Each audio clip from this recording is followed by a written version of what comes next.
not as tall as Mike. I'd like to begin this evening. My task is to attempt to frame the series of lectures that we're going to have and to introduce the speaker. But before I get into that, I have a very practical need. I have a neighbor who has a friend who has a tree with very rough bark and a branch that looks like that. So if there's a forester in the group, would you meet with me after this evening so I can take home some sort of good news for him? Do I see anybody out there? I know Ken Toll's here. If it's ash, it's toast.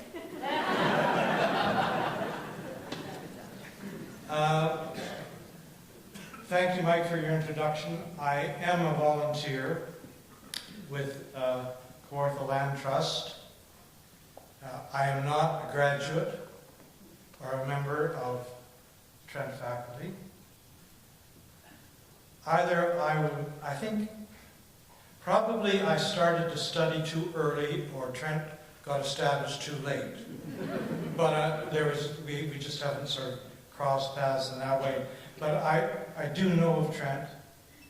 I admire Trent, and I would like to take this opportunity of saying to Trent, those of you from Trent, congratulations on 50 years of excellence and your contribution to a sense of place in the Kawarthas. Our appreciation for that.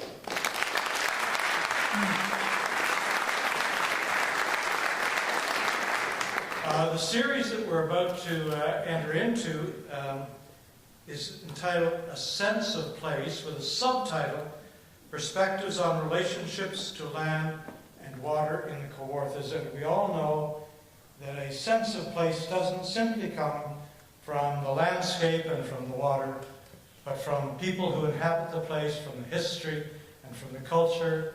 And so it's appropriate for us at this moment to acknowledge that the place that we meet is the traditional territory of the Mississauga Anishinaabe peoples, and we are grateful to them for sharing their land with us. Thank you.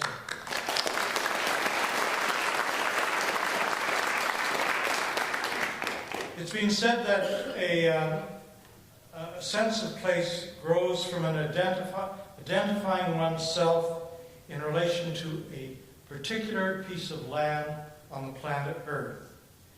An author once said that this sense of place comes from, and I quote here, working on a piece of land in all weathers, making a living from it, suffering from its catastrophes, loving its mornings or evenings or hot noons, valuing it for the profound investment of labor and feeling that you, your parents and grandparents, your all but unknown ancestors have put into it. I love the statement, but it doesn't ring true for me today, because it seems to me that it's somewhat nostalgic and romantic. Unfortunately, I think there are very few of us, and I'm not one of them, who's been able to have that kind of intensive generational attachment to a piece of land. I know there are some among you, First Nations people, perhaps descendants of early settlers, but most of us, I think, are from away. Most of us have moved through our lives from places where we grew up to places where we went to school, took jobs, raised families, and so on. We are from away. And if earlier or elsewhere we once had an attachment to a very special piece of land, we have moved away some distance and over time. And it's possible that that treasured piece of land that we knew is now a strip mall or a landing strip or paved over. But we have not lost our memory nor have we lost our sensitivity to that place that was once special for us. And I think we carry with us, from those places that were known to us, what I call environmental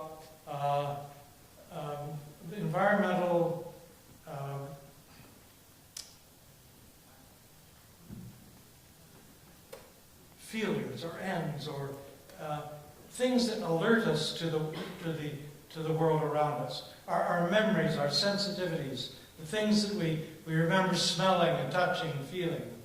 We carry those with us into the new place to which we come. And those become tools or mechanisms for us to reach out and engage in a new place and find a new sense of place. But it takes time, and it takes energy, and it takes a kind of sensitivity to reach out and engage in our environment so we gain that sense of place. It doesn't simply come to us or overwhelm us or seep into us. And then there are those of you who have been here for a long time, whose roots are here. And you have that sense of place. But that place is also now changing. And some aspects of it are becoming obscure and hidden. And your sense of meaning and your sense of identity is changing with it. And so both you and we need to extend ourselves into our environment and engage in it with all of our resources in order to realize a new sense of place. It's a continuing effort. It's a continuing requirement. And we are blessed to have organizations such as Trent University and Kawarthas Land Trust as resources to us as we become sensitive or resensitize ourselves to our environment and regain a sense of place, of identity, and of meaning. And that is what we are looking for in the lectures that are coming to us now to help us in our quest to find a new sense of place in the beautiful Kawarthas, the land that we love. Thank you.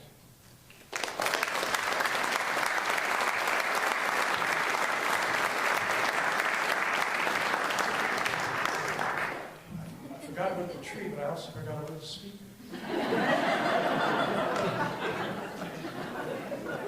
Well, it's an age thing, don't you? Lisa, I'm sorry, you could have gone home early. Trees. Well, I don't know Lisa Nisbet, Dr. Lisa Nisbet, but I understand that she is from away, and now she is here, and we are glad that you are, and we welcome you tonight. Dr. Nisbet is on the faculty of the University of Trent. Because I don't know her, I do have to have notes about her. She is an assistant professor of psychology at Trent, and in her research and in her writing, Dr. Nisbet explores how we are shaped by the places we inhabit, and how having access and proximity to green space and opportunity to... So first of all, I want to say thank you very much for your patience in getting the slideshow up, but also for inviting me to the Kawarthas Land Trust. I'm absolutely thrilled to bits to be here. And I also want to say thank you. They sent me some wonderful photographs of the area of the Kawarthas, which you may see in some of the background slides. And thank you to some of the other sources I have. So a wonderful cartoon that Jacob Rottenberg shared. And yes, I'm from away. So I've been in Peterborough about 2.5 years now. And I grew up in the Ottawa area. I was used to camping. We used to go to Bon Echo when I was a child. And as I grew up, I started to discover things like canoeing, bird watching, and my favorite times and the places that I experienced the most joy were out in nature. So as I started my undergraduate work in university in psychology, I started to wonder, do other people experience that same set of emotions when they're out in the natural world? Do other people experience awe and joy? And I enjoy being outdoors even with the canoe on my head, even in bug season. But I thought, is this the same for all people? And at the time, I was studying personality psychology, which is individual differences. And I was also taking some natural history courses from a wonderful professor at Carleton and naturalist, Michael Runce. And Dr. Runce, or Professor Runce, would come into class with a taxidermied skunk or some other critter under his arm, and he would talk about how everything is interconnected. And so I started to wonder about how people were connected to the natural environment. And maybe this could help us explain human behavior. So I started applying scientific methods to these research questions, and that's what's brought me here today. But probably for you, you're wondering, what the heck is a psychologist doing at a talk about the environment or nature or a sense of place? Well, psychologists understand that human beings are the ones who put toxins into the air and the land and the water. So our behavior has an influence directly on the health of the environment. But we also know that the state of the environment influences our health. So a degraded environment influences human physical health, whether it's pollution and problems with asthma or respiratory rates, or whether we don't have clean water to drink or access to safe, nutritious foods. We also know that we need to protect our environment, and that requires human intervention. And so psychologists have been studying for about 2 decades what are the determinants of environmental behavior. So we know a little bit about why people do or do not behave in environmentally sustainable ways. And we certainly are limited by things like geography or access to resources. If you live out in Lindsay or Buckhorn or far away, you may not be able to choose sustainable transportation. Or if you don't have enough money to choose that locally grown food or put a solar panel on your roof, you can't make a sustainable choice. But there's also a lot of psychological factors that explain environmental behavior. So, as psychologists, we're experts in human beings and why they do what they do, and that means we're perfectly poised to contribute to the discussions about climate change or other environmental behaviors. And so psychologists are now trying to understand how we can shift people to behave in more sustainable ways, but we also are starting to think about how the state of the environment influences our psychological health. So that's what I'm going to share with you today. Some of the research out there, or the evidence of how nature impacts our well-being. Now, you might start by saying, all right, do we need nature? Really, we're a very technologically advanced group of critters. Maybe we've evolved past needing to connect with the natural environment. And indeed, many of the places that we live look like this, where we're not in close contact with the plants and animals that we share an ecosystem with. Well, some of the empirical research, particularly in the area of health, suggests that nature is very good for us. So the seminal work in this area was done by Roger Ulrich. What he did is he looked at the records of patients that were having gallbladder surgery in a hospital. And they were randomly assigned, as we are when we're in the hospital, to a room that either had a view of some trees and vegetation, or some people had a room that didn't have that, a view of a building or the built environment. And then what he did is he looked at the records of those patients. So people that had the view of nature and a few trees, it turns out that they had less complaints from their nurses on their charts. They healed more quickly. They used less analgesics. So they had a faster recovery and were discharged sooner compared to the patients that were looking out at the view of another building. So this early research spawned this huge interest in how nature influences our physical health. And there have been a lot of studies since looking at this. So if you've ever given blood, it's not the most relaxing experience. But in studies where they show people movies about nature, there's less pain perception than if you're looking at a movie or a film of something else. There's some work on how prisoners who are incarcerated, the more that they have exposure to the yard, the outdoors, the less or the fewer visits they have to the hospital infirmary. And there's a large body of research now growing looking at how even proximity to green space benefits people's health. So there's some large epidemiological studies in Europe where they look at how living near green space seems to reduce some of the health hazards associated with income inequalities. So when people have less money, they're more subject to poorer health for a variety of different reasons. Well, it turns out that just living near green space reduces the gap for those people. And there's also some empirical work now when you immerse people in the natural environment. So if you send people out on a walk through an urban core versus a park area, for patients that have major depressive disorder, these walks through nature seem to improve their short-term memory. It reduced negative emotions and the problems that people with depression have in terms of ruminating on negative thoughts. So there's some really good evidence that nature is good for us. For about 2 decades, researchers in Japan, Korea, Finland have actually been studying the physiological effects of nature immersion. So in Japan, people visit these designated forest bathing sites. Now that sounds a little odd. It doesn't involve scrubbing yourself with pine needles. Really, the term Shinrin-yoku loosely translates into taking in the forest air. And so in Japan, this is part of a national health strategy where people will, after a very busy work life, go to visit these designated forest bathing sites. And the researchers now for several decades have been testing the different responses we have to either a built environment versus these forest sites. And they're interested in the human stress response. So what they do is use physiological indicators like blood pressure, heart rate variability. You can't take an fMRI machine into the forest with you, but they can use something that gives you a pattern of brain activity, and that's an indicator of relaxation, called near-infrared spectrography. They also measure the hormone cortisol, which is secreted to help us prepare for fight or flight. And they also look at natural killer cell activity, which is like the team of Jack Bauers, I like to think, patrolling your immune system for mutant viruses and cell growth. They also measure mood. And what they find is that when people are in these forest bathing sites, they have a much reduced stress response in terms of these physiological indicators.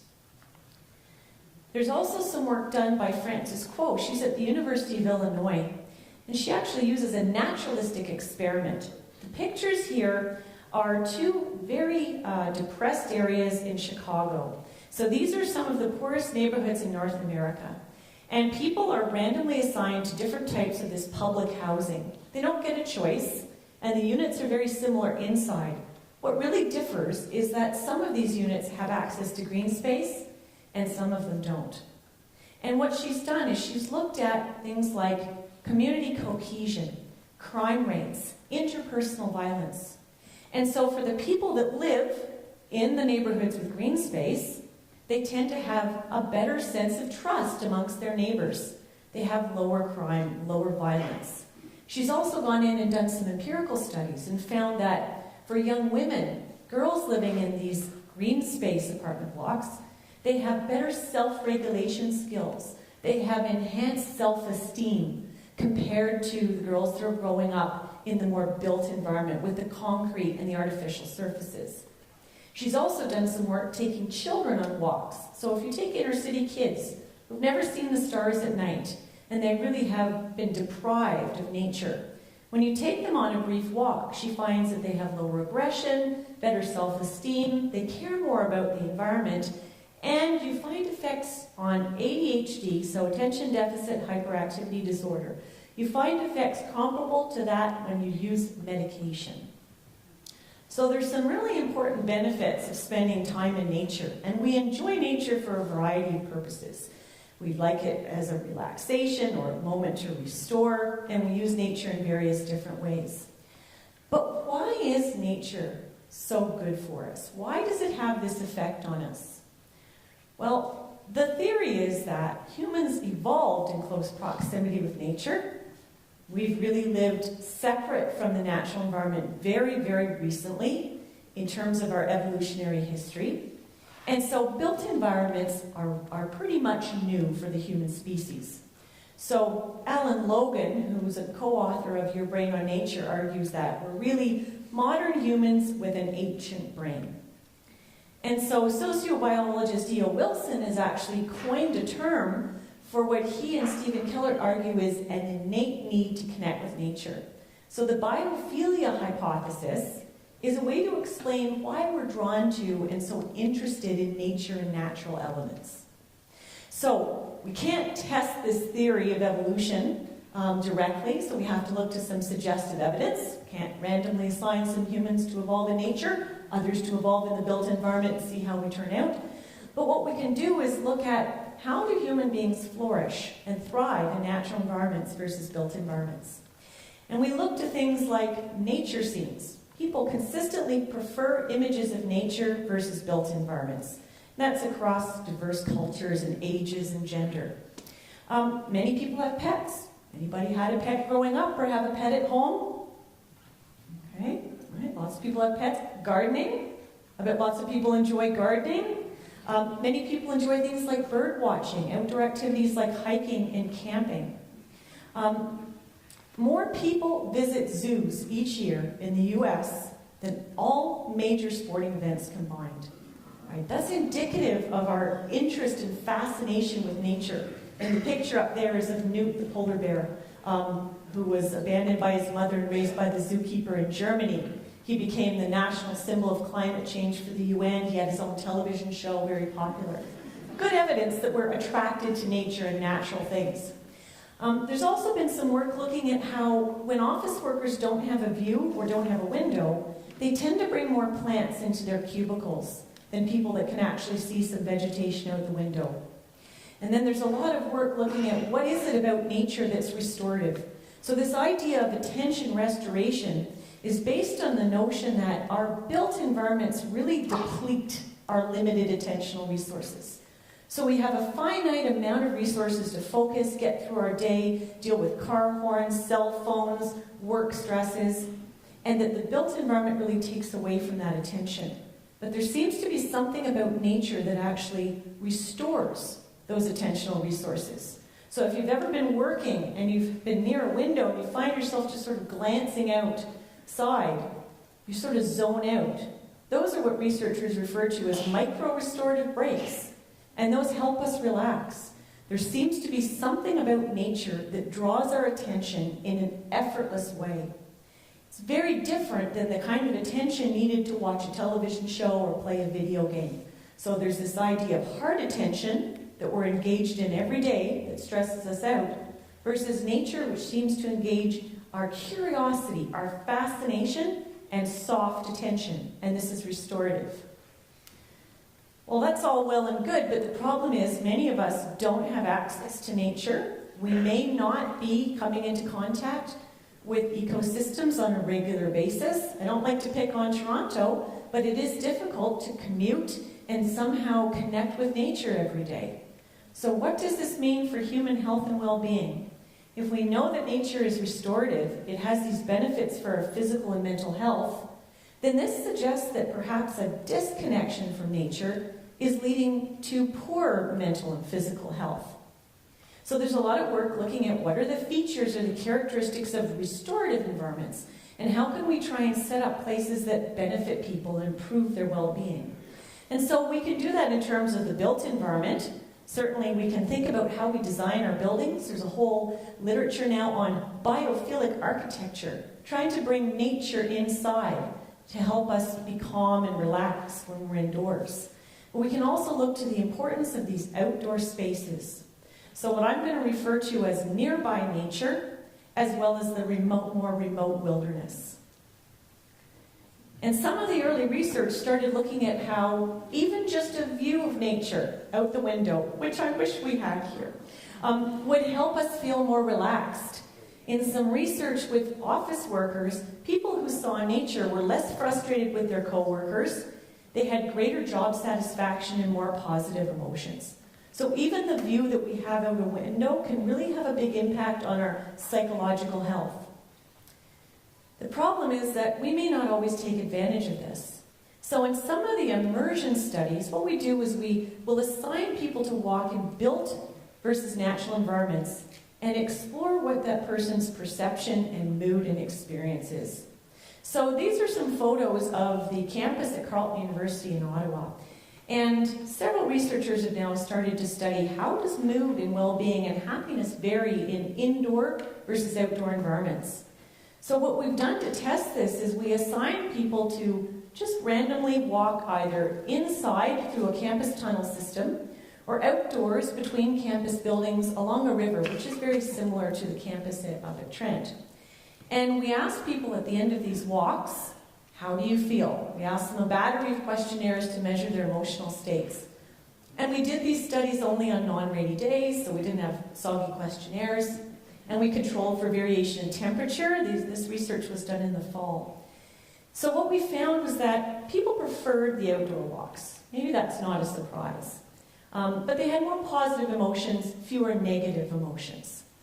But what really puzzled us was whenever we were leading these sessions of walks, even on the pleasant days, there would be people who were using the tunnel system to get around across the campus.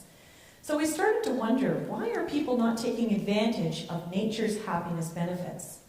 So we ran a further series of studies, and this time what we did is we still randomly assigned people to walk either indoors or outdoors, and we varied up the route a little bit. But this time we told people where they were going to walk, and we asked them to make a prediction about how they would feel at the end of walking either outdoors or indoors. And so what we found is that when we looked at the predictions, people did consistently prefer the outdoor walk. They thought it would be more pleasant, but it was significantly more pleasant than they anticipated. So what we saw was this gap between what people expect and what they actually experienced. So we're underestimating the potential happiness benefits of even a 15-minute walk in nature. And we varied this up. So we also did a version of the study where we had some people just predict and some people experience. So it's quite a robust finding, both with using a between subjects and a within subjects design, that we're maybe not thinking about nature as a way to boost our personal happiness. And I think it helps understand why at the end of a long, stressful day, we come home, we put our feet up, we maybe watch TV, surf the internet, when really going for a brief walk might boost our positive emotions more than we could possibly imagine.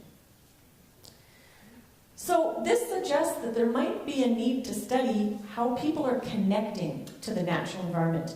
If people are not understanding how good nature is for them, maybe we need to assess this, tap into this, figure out how we can improve this. And so a number of researchers have started measuring individual differences in how connected people are to the natural environment, or you might call this nature-relatedness.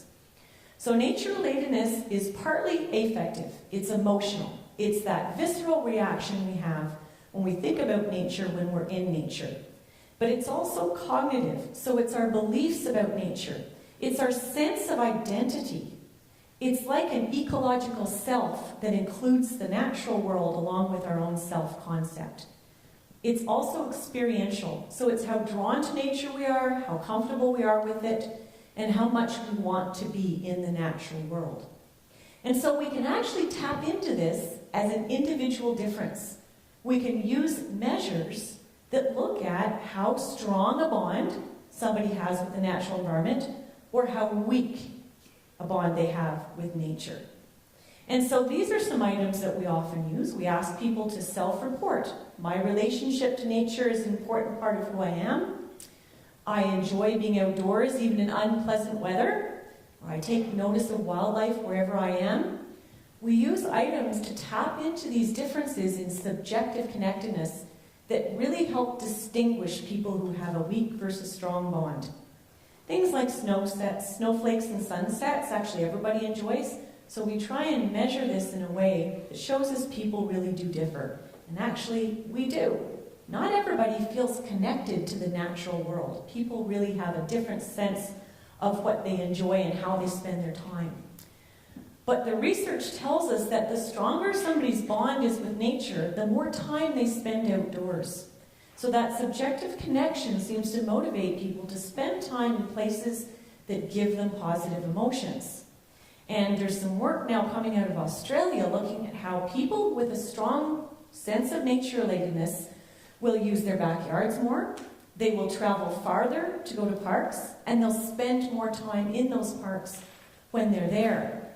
Some very new research is showing that nature-relatedness even predicts the type of parks people are going to. So what these bars represent is the fact that the stronger someone's nature-relatedness, the more parks they seek out with dense vegetation and more biodiversity. So it seems that this subjective sense of connection to nature is important for helping people connect with their world and sustain the positive emotions that they experience. Now the problem is, and thank you to Jacob for this cartoon, the problem is that many people don't feel a sense of connection to nature. They may not enjoy being outdoors. They don't understand the plants and animals they share our ecosystems with. We don't know what ducks we see when we go along the river here. I've seen owls on the Trent Drumlin. I've seen skunks. I may not know the names of all those species, but many people may have a disconnection from nature. And this disconnection may be a problem both for well-being as well as the way we treat the environment. It's very difficult to protect something or be motivated to do something about a place you don't feel connected to. So then the challenge becomes, how do we try and increase a sense of connection? How do we get people to feel part of the places where they live and the ecosystem that they're part of? So there's some community interventions, and this is now starting to really gain a lot of momentum, building on the empirical research. So the David Suzuki Foundation now has, for 4 years, run a 30 by 30 nature challenge. And this is an effort to try and reconnect Canadians with nature. So the DSF does a really great job of promoting some of the benefits of contact with the natural world. They engage school kids. They've got workplace toolkits to try and change how people spend their days inside at a desk. And they publicize this quite a bit nationally in media, on their website, on blogs. And so there's a long recruitment process where during the month of April, people can sign up and register for the 30-30 Nature Challenge. So we're actually just launching the 2015 challenge tomorrow. And what happens is that participants who are interested in enrolling will commit to spending 30 minutes a day outdoors during the month of May. Okay? So this can be contact with nearby nature, backyard. Driving doesn't necessarily count if you're looking out the window. This is trying to have some real contact with the nature around you. And then the DSF is also promoting this based on some of the empirical evidence. So they have some really great infographics where they're tapping into all of this evidence about how nature is important for our concentration, for our mood. There's research now that the color green helps us be more creative. And so they're really trying to emphasize how important this is for our own personal benefit. So during the month of May, people get these intervention tips or reminders, just suggestions on how you can incorporate 30 minutes of nature into your daily routine to make it a habit, just like brushing your teeth or anything else. Okay? So what we do is we follow people at the beginning to the end of the intervention, and we assess how much time they're spending in nature. And so what we find is that from the beginning to the end of May, participants who are part of the challenge actually increase their average weekly nature contact from about 4 hours to 8 hours. So they pretty much double the time they spend in nature. We also look at how does this change that subjective connection to the natural world? Because repeated exposure should increase this sense of connectedness, this subjective bond. And so what we find is that there are significant improvements in how much people feel that sense of self that includes nature, their views about the world, that experiential aspect of connectedness. And then finally, we're interested in how does all of this shape their well-being. And so over the course of the challenge, people have significant increases in positive emotions. They feel more calm, they feel more relaxed, they have fewer negative emotions and stress, and they feel more energized and vital. Now these are about modest effect sizes, but what's interesting is that the greater somebody's increase in nature time, the greater their sense of connection, the more they benefit in terms of their well-being. So there's huge variability. Some people are not very successful with the challenge. They may have a small increase, but the more we can get people outside, the better the improvements in their psychological health. There's some other really great interventions in communities now. So the Mood Walks program is based on a partnership with the Canadian Mental Health Association, Hike Ontario, and Conservation Ontario. And so older adults with mental health issues go out on group-led walks, and they report on their well-being and their mood after these excursions. And some of their early findings that they just released show that there's reductions in anxiety for people who are engaging in these regular walks.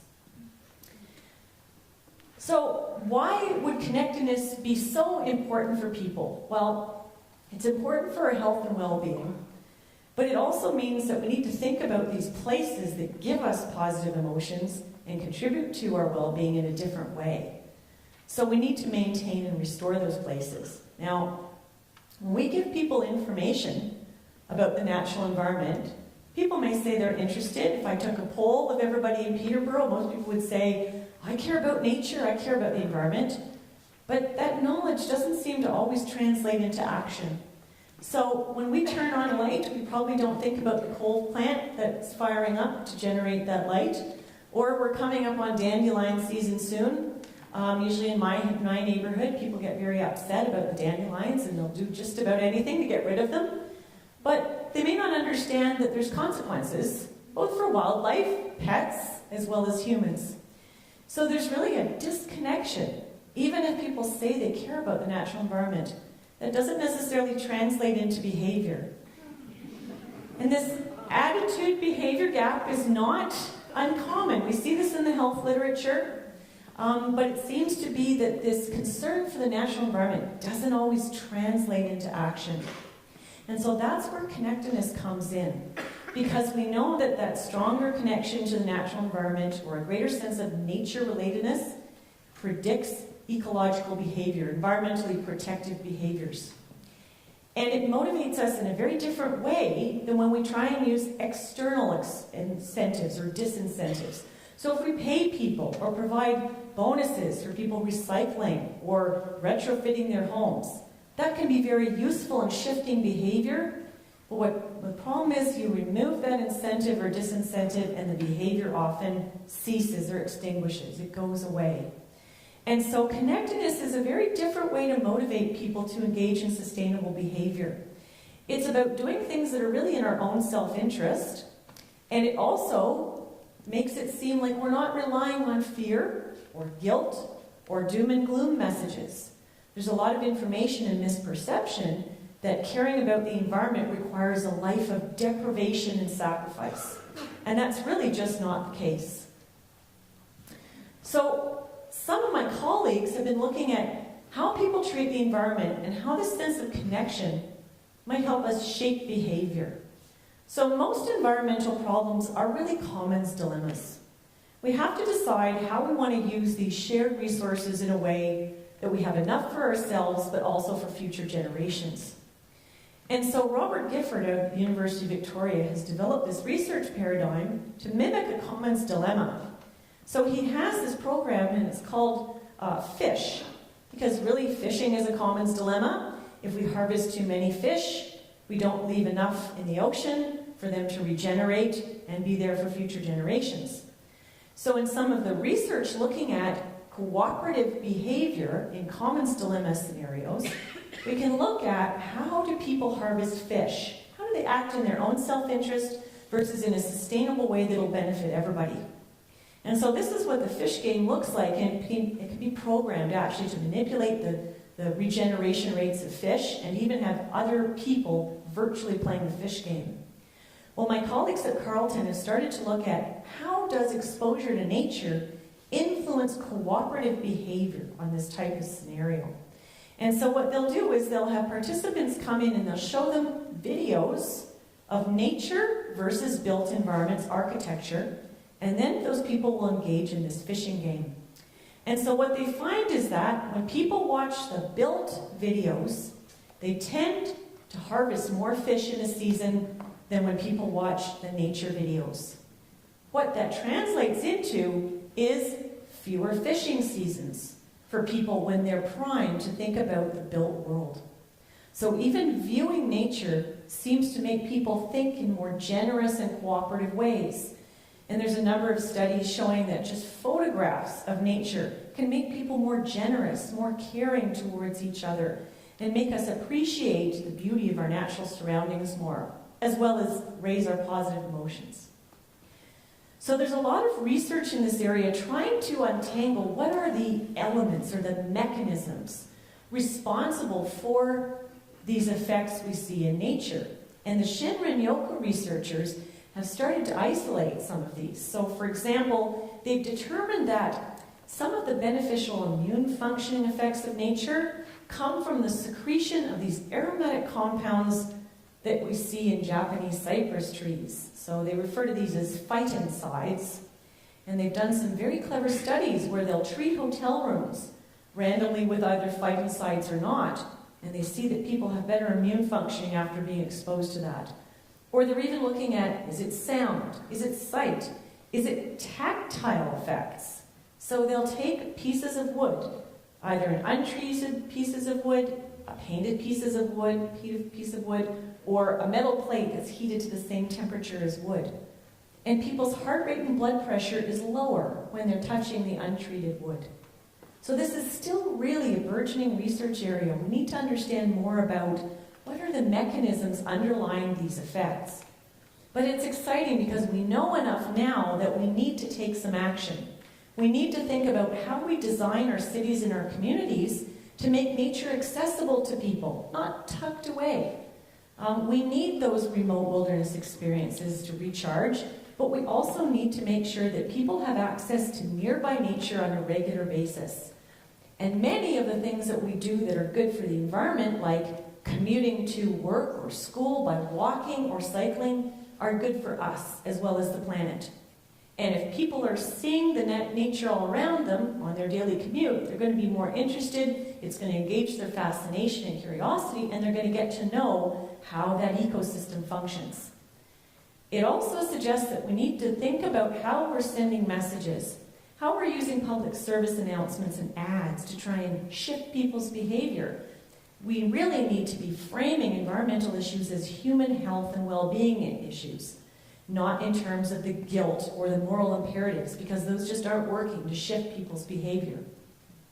So I really like these examples because this was a campaign done by the Trent Athletics Center long before I started at Trent, but I thought it was wonderfully drawing on these principles of biophilia and nature-relatedness. So raccoons don't really like water, so I guess that's why they would need swimming lessons. This one here makes more intuitive sense. The foxes are known for their speed. They would be working out on the treadmills, of course. But my personal favorite is this eastern cottontail. They do have very, very small upper arms, so they would need to be, bunnies do need to pump their iron. So all of this is really evidence of biophilia. These type of ads wouldn't work if we weren't attracted to the natural world. And you see this with all sorts of ad campaigns. Tell us as animals. We use nature and natural images to sell things all the time. We name our neighborhoods and our streets after nature. We even use descriptions of animals to describe people and their personalities. We talk about Trent students being smart as foxes or wise as owls. And we talk about women as chicks and foxes and hopefully not cougars. All of this is evidence for biophilia and our need to connect. So one of the great potentials for connecting people to nature and their communities is citizen science. So I do some work with organizations that have citizen science programs where they engage community members, students, military vets, people like you and I, and they take them out on expeditions and teach them how to do non-invasive scientific tracking. Because oftentimes researchers are in locations where they can't get to where they need to do data collection. So if somebody's trying to study climate change with ice core samples, or you're trying to understand how species movement through corridors is affected by development, it's very difficult to go to those places and collect data. Well, there's adventurers doing this all the time. And so what adventurers and scientists for conservation does is they partner up researchers with the average folks doing these trips. And so people will be trained to look at fence posts for grizzly hairs, and take measurements of footprints to try and understand how these ranches are affecting their movement. And so what we do with ASC is we'll give people measures of connection to nature, well-being, before and after they engage in these expeditions, in this citizen science training. And so what we find is that people feel a strong sense of connection to nature after the trip, and we also see significant increases in positive emotions, that people are more fascinated and engaged with the world, and they also feel more energized and vital. So this is some photos of another project that they have where they're taking youth at risk, so kids that live in really impoverished areas in the inner city in Oakland, California. And they take these kids out on an expedition. Most of them have never been camping before. And they teach them citizen science. They're studying how climate change is affecting pika habitat. So you've got these 7th and 8th graders going out collecting pika poop and feeling more connected to the natural world and part of that ecosystem. So they're developing this sense of connection or this sense of place. Another project that I work on is in conjunction with a wildlife biologist. So a lot of the human activity that we do influences animal behavior. And so my colleague, Scott Smedley at Trinity College in Connecticut, has been studying how human composting influences scavenger behavior. And so he has 3 experimental compost piles with various content in them, and he's got camera traps that take images every time an animal visits these compost piles, trying to understand how our behavior is changing the world around us. The problem is, when you have 10 or 20 or 100,000 images of animals going by, you need people to categorize and count the animals in those images. So he has a very sophisticated online tool where people can learn to become a citizen scientist, and they can count the animals. People learn a field guide. They get to know the species that they're seeing. And what we're doing is we're measuring how this practice of learning about animals in the local ecosystem and helping contribute to science actually might contribute to people's connection to nature as well as their well-being.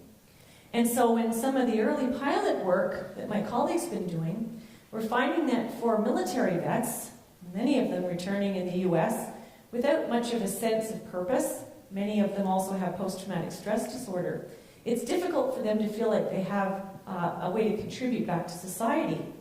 And so we're finding that by doing this project, they're actually able to contribute to the science, and it seems to reduce some of the anxiety associated with their PTSD condition. So I think citizen science is really a window into reconnecting people with nature at the community level. But there's also some things that we can take from this research, some maybe practical applications. And I want to mention a few of these in the work context because usually we don't think about nature and work together. But really there's a lot of work on how the greening of organizations has effects on employee turnover and absenteeism. We might think even about how we structure our buildings or our offices. Do people take breaks at lunch? Do they go outdoors? People can have walking meetings. All of these things can actually improve people's well-being, and it can contribute to their work satisfaction. There's also some research that shows that the time that people spend during their leisure, when they're away from work, has what we call spillover effects. So people who are more connected to nature and spend more time out in the wilderness, in nature, in their leisure time, report more satisfaction in both their home and their work life. So, at the individual level, there's things we can do as well. We might think about how we can incorporate daily contact or immersion with nature into our routines as a habit. So it's not just somewhere we go and visit on our vacation time. But we need to make sure that we increase the sense of connectedness people have so that those places that restore us, that give us positive emotions, will still be there in the future. So we're very, very lucky here in the Kawarthas. I often have to pinch myself when I realize that I've landed at Trent because it's a spectacular place and there's nearby accessible nature everywhere. But I think the way we talk about the environment and conservation can be framed very differently in terms of connection to nature and biophilia, and what makes people happy is also good for the planet. So I want to say thank you to some of my collaborators. There's a lot of work on how gratitude benefits our positive emotions too. I work with some wonderful folks and get funding through the Social Science and Humanities Research Council of Canada. And so I'm happy to answer some questions. You can also follow up with me if you like any time up at Trent. My website is naturerelatedness.ca, and you can also email me as well. So thank you again so much. It's been a real pleasure to be here.